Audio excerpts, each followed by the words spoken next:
Ferðamál á Íslandi, rannsóknir og raunheimar hlaðvarp málefni ferðaþjónustu og ferðamennsku á Íslandi. Við Gunnar Magnús og Magdalena erum öll kennara og rannsakennari í ferðamálafræði við Háskóla Íslands og erum gestgjafar þáttanna. Og við ætlum að fá til okkar fólk af ólíkum vettvangi til að ræða allt milli heims og jarðar sem viðkemur ferðamálum. Welcome everybody to another episode of our podcast Ferðamál á Íslandi, rannsóknir og raunheimar. Your podcast hosts today are we, Gunnar and Magdalena. And today's episode is in English, and Gunnar, I think this is the first one in this series that is in English, right? Yes, I think so. Yeah. But there will probably be more. Yeah, I think so. Yeah. Yeah. In all our episodes, we have a guest with us today. It is Jessica Aquino, who came all the way from the Hólum University from North Iceland. So Jessica, thank you for being here with us today, taking your time, traveling so far to meet us. Jessica is an associate professor at the Hólum University. And in today's episode, we will discuss regenerative tourism with a special focus on community development, which is your research focus, Jessica. Yeah. Can you tell us a little bit about you so we get to know you? So a little bit about myself. I was born in the U.S. I guess, do I go that far back? Oh, yes, Yeah, about my background. Yeah, so I'm from the U.S. Originally, but my mom is from Costa Rica and my dad is from Brazil. And the reason I always mention that when people ask me about my background is because they had a great influence in my upbringing, but also my worldview, and that's influenced my research. So the way that both my parents viewed the world has influenced the way I view the world. Yeah. So, but my background in academia, my undergraduate, it's in conservation biology, but it was during like this time of transition because I enrolled for wildlife biology, but the university decided to change it and to make it into biology and society, but I didn't graduate that year. So the year afterwards was conservation biology, and then the year after that was sustainability. Mm-hmm. And then the school that I was graduating from, they transitioned to the School of Sustainability. But then my master's degree is in tourism studies, recreation and tourism studies, and my PhD is in community resources and development. Where did you do that, the PhD and the master? I did that at Arizona State University. Yeah, okay. Yeah. But what about this worldview? Can you tell us a little bit about that? What kind of worldview did your parents have that was somehow different from what others did? From like the northern, So so when I was little, we would go back and forth from Costa Rica, and I would meet my uncles and my family. They'd always talk about communities and about how to be part of a community, and they talk about wildlife. Especially with my eldest uncle, he has like a great connection with nature, but that's just like how he was brought up to be. And so I remember listening to my uncles about planting and gardening, and they'd always talk about plants and animals with personhood, and that was just kind of like the culture that my mom had come from, or that my family had come from.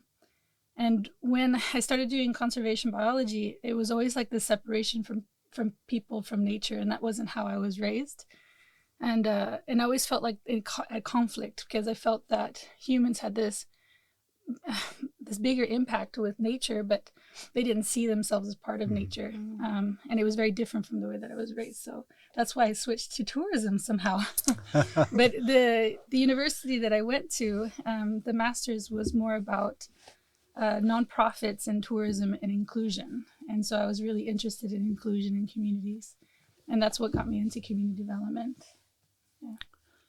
Yeah, so it was not sort of very much focused on the business development or economic growth and so on. It's kind of there's always this misunderstanding with community development that it's supposed to be about economic development, but it's more about building inclusive communities and looking at communities holistically, but mostly looking at well-being. And you bring this with you here when you come to Iceland. When was that? I came in 2016 by way of Brazil. So I've kind of been all over the place. But it's this idea with communities, because I look at communities both small and big. So a community could be anybody from like a classroom to ethnic group to a geographical area. And so I look at communities in that aspect. Yeah. And yeah. Yeah, I think that sounds very refreshing to hear that a community is like very flexible in how you define it. And also what you said before, that the way that you were raised with the worldviews, that we humans are often disconnected from the plant world, from the animal world. So this kind of leads to my first question, which is about regenerative tourism, which exactly discusses this, that we humans should get reconnected to the earth, that we should see the whole development as a holistic system. And Jessica, we work together in a project called Noreg that is led by the Icelandic Tourism Cluster, which is about Nordic regenerative tourism. And like in relation to all what you just said now, can you maybe explain a little bit like what regenerative tourism is, like with your personal background and your research focus? So I think the first year we started the project, it was more about trying to understand what the concept of regenerative is and how does that link with tourism. Because I remember in the group we were very concerned about making sure that it wasn't just like another term that's kind of taking away from sustainability and the efforts that we're trying to go towards sustainability. And after the first year, at least with my own understanding of what regenerative tourism is that it tries to push beyond that. Like for me, it sees sustainability as goals, but regenerative is more about a concept of like being more reciprocal, about being part of a community and giving back to the community, and not looking at humans and nature separately, but all together as part of as part of this one big structure. And that coming to Iceland, I guess going back again, but coming to Iceland, that was one of the first things that I tried to do, was that as we moved to a community, we wanted to be part of it. And I was trying to figure out how to do that. And someone had said, there's this grant you can apply for with youth. And I started talking around with the people in the communities, and we found out that in our community there wasn't very many youth projects that look at it that are like social clubs. And so we started this club called Hundaklubburinn, and it was mainly just to kind of get outdoors, have fun, get to know the youth, and to get to know people who are really interested in the outdoors. But the main reason why we started doing that was to kind of give back to the community and to become part of it, right? So I had skills that I felt that I could give, because I was gaining so much from the community. And that to me relates really well with regenerative tourism. When we go to an area, we struggle to, it's easy to take, because as we go there, we take pictures, we get to know people, we learn about the food, but then how do we give back? And I think that's what we've been struggling with in the second year, about how to see how can tourism give back, and those links between entrepreneurs that are developing tourism for the betterment of communities, but also with their families, and also trying to figure out like how do we just make tourism overall more beneficial to communities, so we can see the communities more revitalized without taking so much from nature. But it sounds like that you've been practicing regenerative tourism in your local community in North Iceland before it actually grew big in the academia. Well, that's another thing that we were discussing with. So when I first came to Iceland, it was a split position between the Icelandic Seal Center and Hólum, the Hólum University, and the main emphasis with the Icelandic Seal Center was one of the main emphases. One was to look at the study of seals and the population within Iceland, and the other was to help with nature-based tourism. And then, of course, things change, different managements, but now this new manager is also very interested in regenerative tourism, and how does tourism benefit the area? And he also has an education background, so that's also interesting, because in community development we also look at learning, And so we're just kind of figuring out now with this transition from, I guess, the times of COVID and what's going to happen after COVID to, okay, now what can we do better and how do we make this more resilient? For the audience, then the SEAL Center is in Hvammstangi in the northwest. So and Hólum is a little bit further east. And but how has the experience been like with people in this area? Like have people been receptive to the idea and sort of engaged in the work? It's been so So I actually live in Hvammstangi in Húnaþing Vestra. Hólum is a little bit farther away, about an hour and 45 minutes, and that usually confuses people. But I was placed in Hvammstangi, and so I was working, or I was doing some interviews a while back to find out like how did the SEAL Center start? And because I'm a community developer, I'm always really interested in how do communities become more mobilized for action. And there was a tourism officer that was very engaged in the area, and her name was Gudrun Close. And she basically was starting to do workshops with the communities to see what they could do to develop tourism in the area. And they didn't find, at the time, they didn't see any value yet. They kept saying it was the north wind.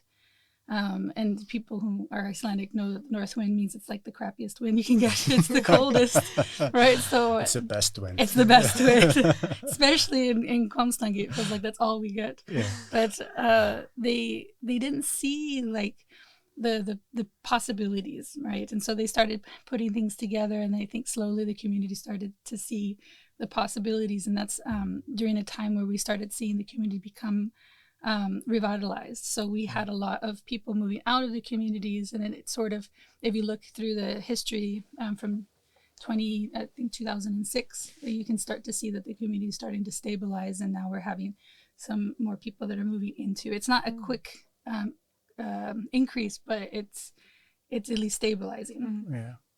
And and then I think during COVID, our community was, like many communities, was impacted pretty well from it, because in the northern parts of the country in Iceland, we kind of have both over-tourism and under-tourism, right? So we have over-tourism during the summer, but then we have almost no tourism in the winter. And when there wasn't a possibility of tourism, several companies went under. And that kind of impacted the people there. So they're rather kind of cautious again about tourism. And so again, slowly we're trying to see like, well, maybe there's a better way. And it's not to say that sustainable tourism is like a wrong way or not. It's like the old way. It's more of like, how can we see tourism differently? And I think that's the main emphasis with regenerative tourism. And this is something that maybe changed also with COVID. I mean, the term, the concept regenerative tourism was not that common before COVID, and probably has something to do with that people started to use their immediate surroundings more and sort of revalue, sort of the proximate landscapes and maybe the community as well. I don't know, but what do you think? Is that possible that it's something like that?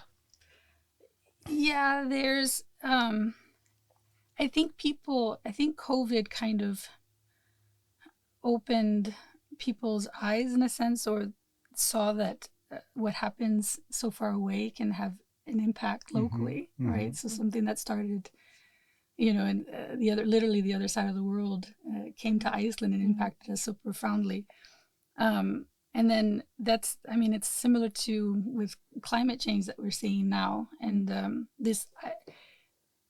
I always hear about what's happening at home. Home is where my parents are both from. So my father's from Regenerative, and I don't know if you're following the news, but they have had a lot of rains and a lot of floods, and there's lack of electricity, and they're saying that it's caused by climate change. And so it's they're really getting that they're seeing that impacts. But the same thing's been happening in Costa Rica as well. They're so used to floods, but the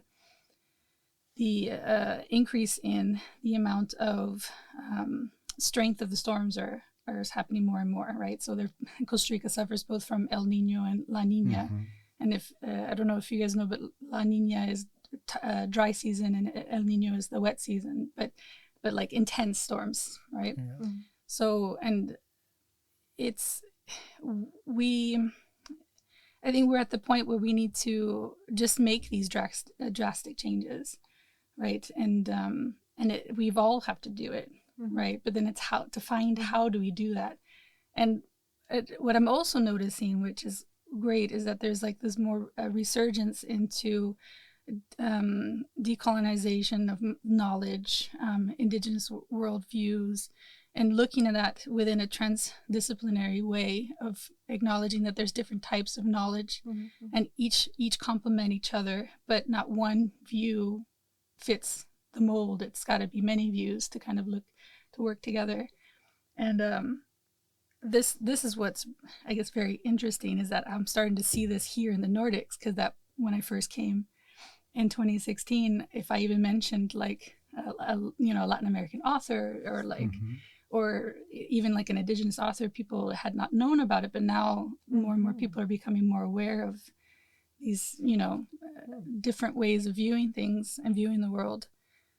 And I think that's going in the right direction with regenerative tourism, and I'm hoping that that's where we're going to go with the general public when we're thinking about developing tourism, more sustainably, more regeneratively. So kind of switching sort of the value, how people think about the value of tourism, and Yeah, that it's not, because I remember when I first came here, it was always a struggle when I say that I work with tourism, is that because they always think tourism equals business. But to me, I've always looked at tourism as communities, and cool places to visit are cool communities, right? So a cool place to live are places to visit, right? So it's all about what are the values that are there, and how do we make sure that we support those different projects that are going on, the different things that are really cool about our communities. So successful regenerative tourism kind of goes back to the worldviews of the individuals in the local communities and to their values, kind of. Yeah. We talked about, I guess, in the chapter that we were, or not the chapter, but a paper that we were publishing, we talked about looking at different values, because values can be very different in different cultures. Yeah. And especially tourism is so international that the local values need to be kind of like discussed to make sure that, okay, these are the values that we have within tourism and within our community and what we want. And how do we show that with our visiting tourists? And again, okay, it's because I go back to Costa Rica, but if you look at Costa Rica and the tourism development in Costa Rica, they've done that very much, that they've tried to say that one of our treasures is nature. And so, and many people come to visit nature. And so they've done a lot of management practices to help conserve nature. And I think it was in the 80s or 90s, I can't remember now, that they were able to get out of debt because they were able to conserve so many places for nature reserves. And the World Bank basically like forgave their debt. So it's one of the few, I think it may have been the only place in the world that's done that. Yeah. But it's taken like this idea of like, what is our values? What does it mean? And like, where do we go from there? And one of the biggest controversies that they've had there that I've heard here in Iceland is that in Costa Rica, they wanted to do a local rate and a tourist rate. And the reason why they did a local rate is because if we do a tourist rate, it just becomes too expensive for the communities. So like kids go in for free, retired people go in for free. And if you're a local, you get a discounted rate. But the Costa Ricans felt that was a huge injustice. Until later they were discussing, they had lots of conversations with the communities that live close to these national parks and these reserves. And then they discussed, well, then you wouldn't be able to come. And that's not fair. And we want to make sure that our communities, that can also visit these local places.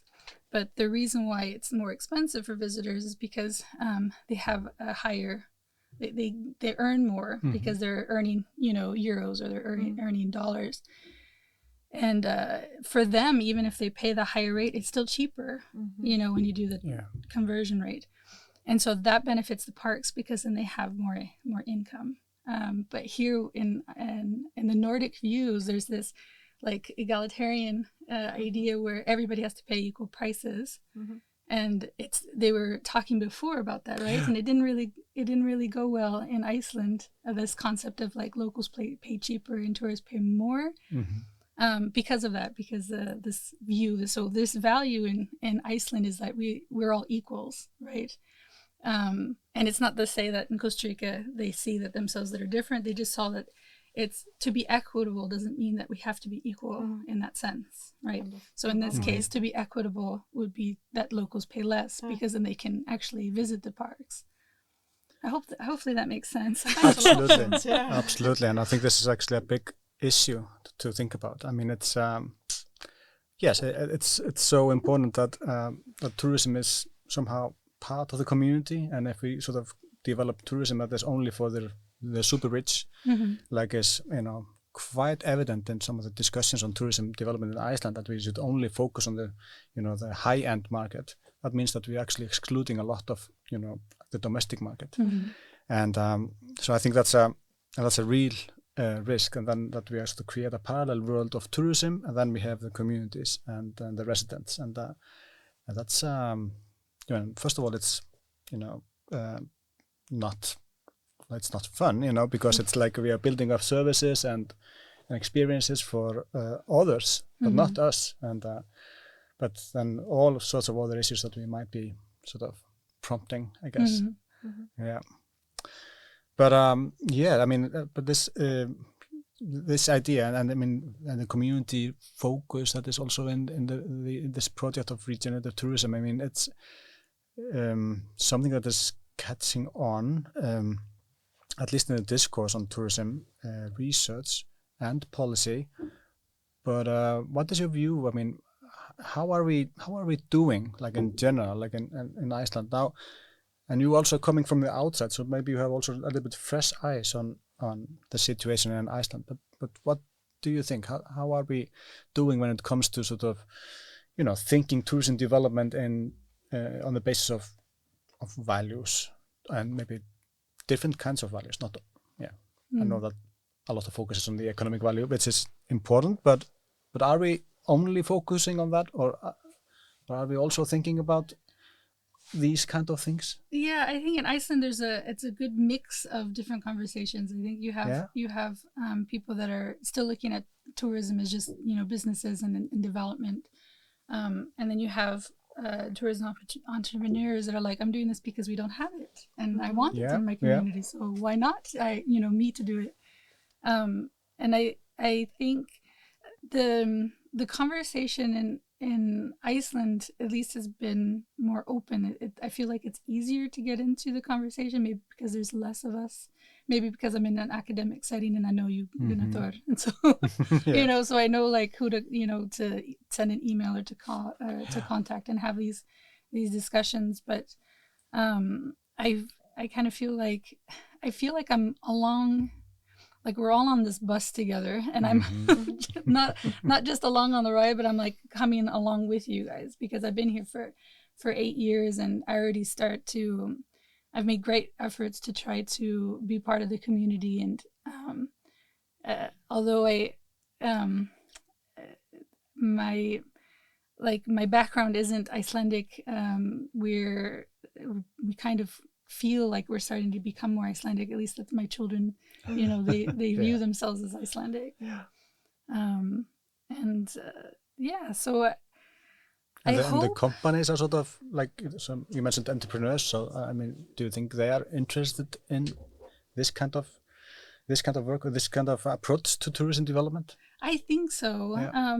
Especially with people that are just starting to get involved in tourism. I think I really. And again, it's because I mainly work in the north, right? So the people and the businesses that I know are mainly in the north, and so they live in smaller communities. And you kind of feel like the people that live in the smaller communities, you have to be honest. It's like you can go to any mechanic. I joke with my husband because our car is broken right now, and I told him you have to go to the mechanic that's here there is no other choice. He has to be honest, you know, because everybody would know. And so, and there's no point, like it's bad business not to be, right? Yeah. So it's the same with like in tourism development, like it's just bad business to, you know, take so much. It's better business to make sure that we're giving back to the communities by creating a service, creating jobs, and then also making sure that we're not negatively impacting wildlife or nature so much. Because you mean the community would see that and would talk about the business negatively if they would not behave correctly. I mean, it's you kind of make a name for yourself, and you know that name is your word in a sense. So it's you want to do good business, and I think tourism entrepreneurs now are becoming better educated. They're either educating themselves or signing up to these informal or non-formal educational courses, or they're going formally to getting diplomas or degrees to make their businesses better, but then just to become more aware of the new business practices. So you also feel that their values are changing also. So it has to be like the default threshold went a little bit up. Yeah, I think it's beyond just looking at numbers and more about like what kind of ripple effect I'm having with the community, right? I mean, everybody wants to make sure that their business do well, and numbers really show that, okay, we've had so many people come to our hotel, we fed so many people, and this is how much money we have in the bank. But at the same time, it also looks at like, how well am I treating the staff? How are they happy? Do they want to come back next year to work with me? Are we providing the certain foods that the community want? And it also has to be in balance with visitors, because visitors come with their own tastes. And you see that a lot with like the local restaurants, that they are constantly talking with the people. I mean, it's not that they're constantly talking with, but the elderly, the people will always say like if they like the food or not and what they think needs to be changed. But I think the oftentimes the smaller businesses have their ears open because they know that, okay, if I make this cake, knowing that this is a local favorite, you know, that makes it a better connection. Isn't that strange that there's something like baking a cake or like with, you know, that's like a local favorite makes better connections with the community. But I get that, like if there's just something that you know, if the customers notice, okay, they notice that we like that, and then they make it again, and you feel appreciated. Exactly.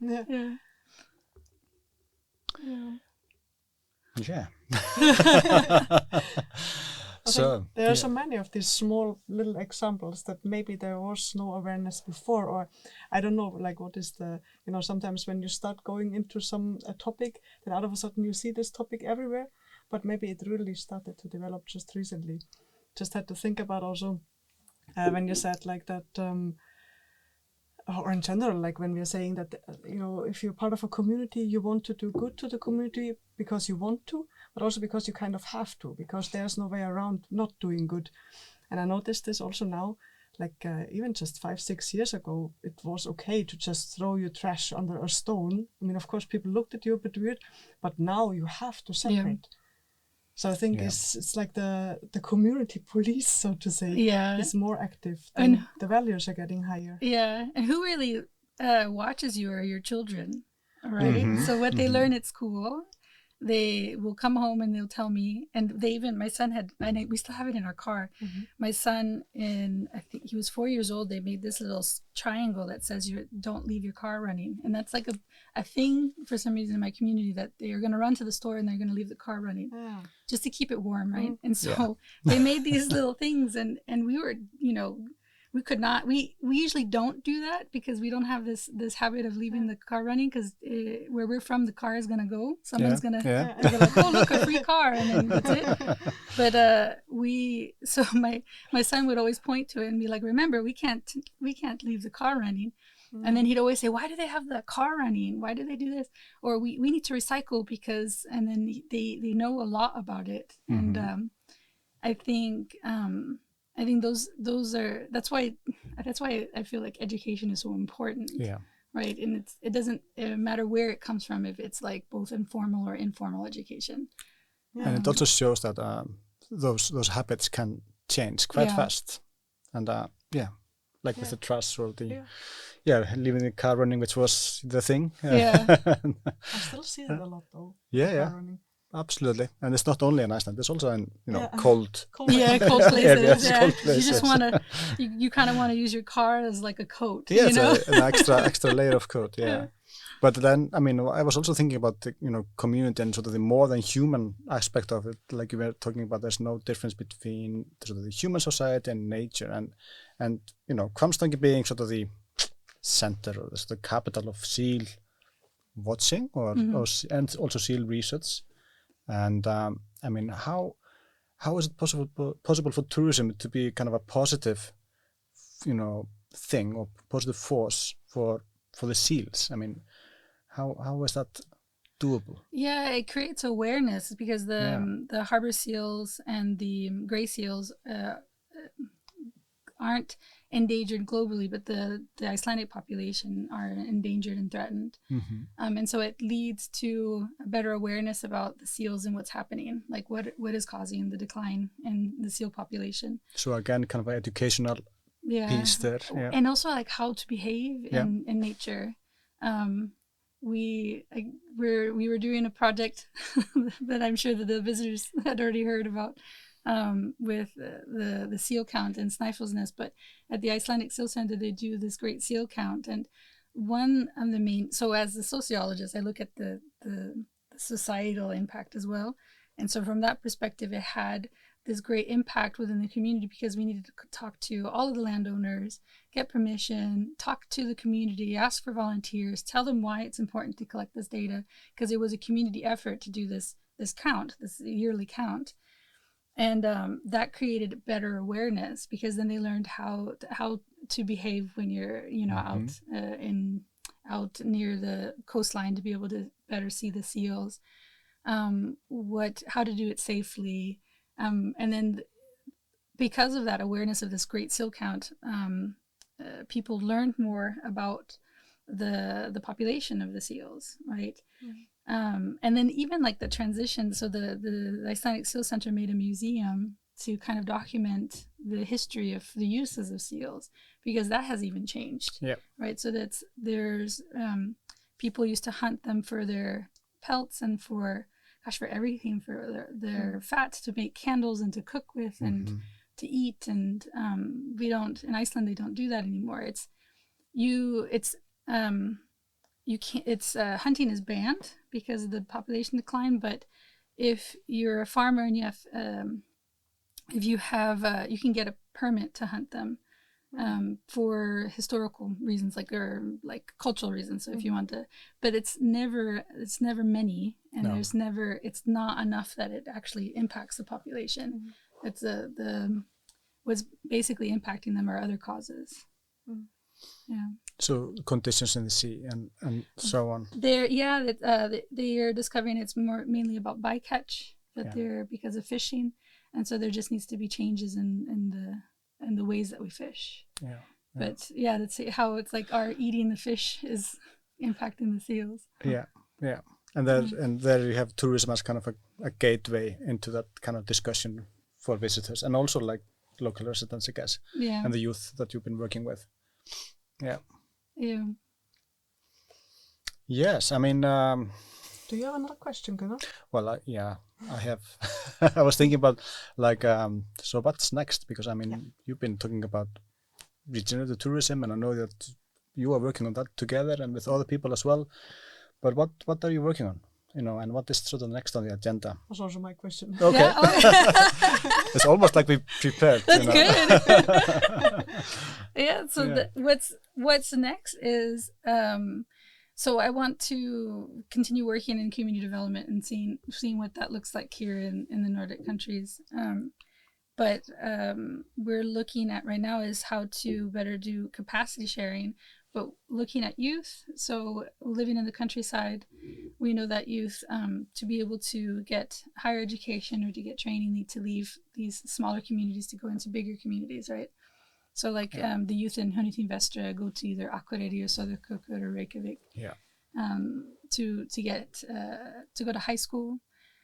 And we want to, so then we end up losing like a valuable resource in that sense, if you want to look at it that way, because the youth are going there and during their most active years. This is where they're learning and training. Many of them start businesses, start families later, and we want them to know why they come back, because we can't keep losing the youth if they don't keep coming back, right? And then you have a community that's in decline. And so the idea is to understand what makes youth stay in their communities and what can we do to help develop their skills to make them more to enter into the job market, but also maybe even create their own businesses, and to also find out why do youth come back, and then how do we help them become more incorporated in the community, because you still need to they still have to have a job, right? That's ready for them. Either they're creating a job or they're going to go there to work, right? So lots of the things that are happening with climate change, we have scientists that go to these communities to try to find out, to learn about biodiversity, but we can also help instill those skills with youth. And many of the youth are very interested in learning about climate change and biodiversity. And those skills lead for them to kind of broaden their perspective of what types of jobs and what kinds of training and where they want to go in the future. And if those jobs are in the countryside, it also provides an opportunity for them to come back. So that's the work that I'm doing now, is trying to see how we can make the countryside communities in Iceland more resilient by focusing on youth. Very important, but also very, very big milestone. Yeah. Absolutely. And it also shows, how broad, tourism research is. And you can classify it in different ways, but just as a tourism researcher, you are also doing this kind of research, and which I think that many people maybe don't think so much about, because we are often very used to think about disciplines as, quite business oriented or very, very sort of focused on one particular area. But I think tourism as a field is very, very broad, and draws on different kinds of insights and different kinds of disciplines, actually. So it's really a nice example, and it's so refreshing also to hear that. I think to talk about tourism not only as a growth-oriented industry, but from the social side. Yes, and as something that is actually part of the community, and has to be. Maybe I can ask a last question for wrapping this session up. Unless you have another question? No, it's probably the same one as you were going to ask. But I have a very big and general one, because now we were talking a lot about education, about worldviews, the youth. And if we would zoom out now and look at tourism development in Iceland as a whole, having all your background in mind, what would you say is missing, or what do you say would be necessary to positively influence the tourism development here in Iceland with all your worldviews that you are having?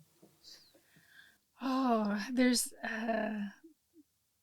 how do I put it in a nutshell, I guess, right? It's how do I make it simplified? When I moved to Iceland in 2016, I got really interested in community youth development. And I always feel that they always have, okay, without trying to give a lot of background story, but I think that working with youth in tourism is not often done. And you can focus in any way, either developing their skills for if they want to do either going into the tourism services, or to create their own business, or maybe even they want to develop tourism. They think that we need to have a spa in this place, and then working with a group to figure out how to do that. I don't think that is well developed anywhere in the world. The reason why I think we should have more of a focus on youth is because they're at the time that they're developing their skills, right? And because they're absorbing so much information.